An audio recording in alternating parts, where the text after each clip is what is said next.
আসসালামু আলাইকুম। বিসমিল্লাহির রহমানির রহিম। আজকে আঙ্কার ডাল ভিজেছি আর মুরগির কলিজা, গিলা, মাথা, পা এগুলা আর এখানে লাউ কেটে নিয়েছি।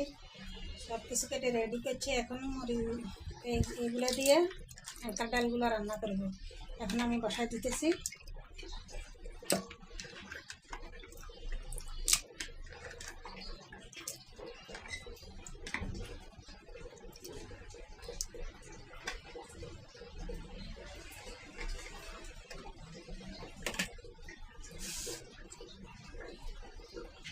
এখানে 3 টুকরা এলাচ, 3টা দারচিনি, পেঁয়াজ, কাঁচামরিচ ফালিবার পরে দিব। পেঁয়াজ কাটা দিয়ে দিলাম। এখানে আমার আদা রসুন বাটা একসাথে আছে, আদা বাটা রসুন বাটা দিয়ে দিলাম। স্বাদ মতো লবণ দিয়ে দিলাম। পরিমাণ মতো হলুদের গুঁড়া দিয়ে দিলাম। পরিমাণ মতো মরিচের গুঁড়া দিয়ে দিলাম।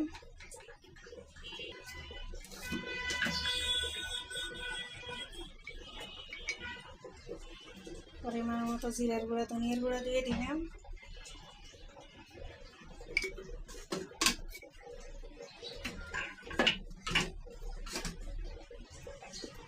তেল দিয়ে দিলাম।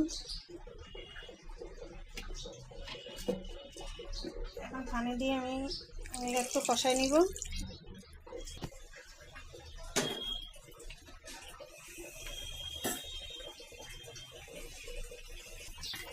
এখন আমি লাউ বসাবো। এখানে 4-5টা কাঁচামরিচ ফালি আর পেঁয়াজ কাটা দিয়ে দিলাম। মাথা দিয়ে আদা বাটা রসুন বাটা দিয়ে দিলাম। স্বাদ মতো লবণ দিয়ে দিলাম। পরিমাণ মতো হলুদের গুঁড়া দিয়ে দিলাম। সামান্য একটু মরিচের গুঁড়া দিয়ে দিলাম, যেহেতু কাঁচামরিচ পানি দিচ্ছি বেশি করে। তেল দিয়ে দিলাম। এখন আমি মাথাটা কষাই নিব।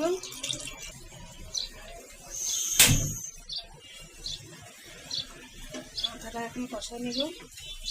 এগুলো এখন একটু নেড়ে চেড়ে দিব, কষানো হোক।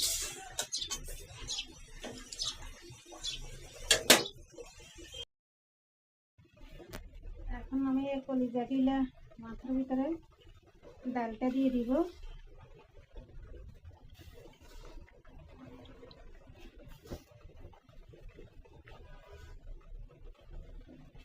ডাল দিয়ে কষাই দিব।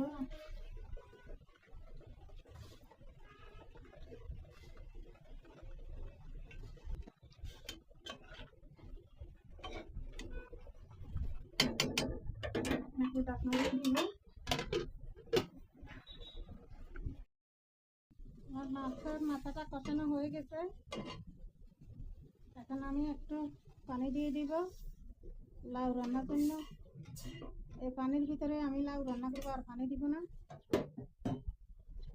এখন আমি লাউটা দিয়ে দিব।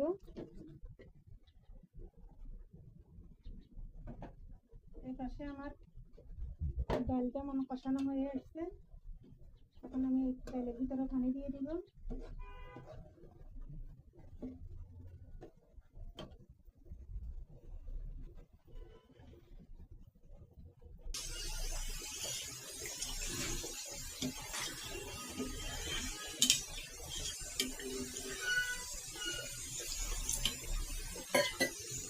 লাউটা নেড়ে ছেড়ে দিব।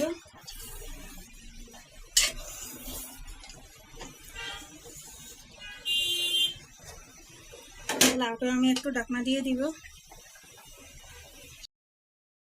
ডালের ভিতরে এখন আমি কাঁচামরিচ ফালি দিয়ে দিব।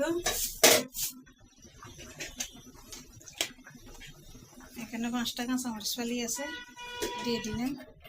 আর এপাশে আমার লাউটা দেখি লাউ হয়ে আসছে, আর একটু 2-3 মিনিট হোক, নামাই নেব। আমার লাউটা হয়ে গেছে। এখন আমি লাউটা নামাই নিলাম। ডালটা গলে গেছে। এখন আমি ডালটা নামাই নিব। ডালটা হয়ে গেছে, একটু পাতলা না নামাইলে ডাল বসিয়ে দেবো।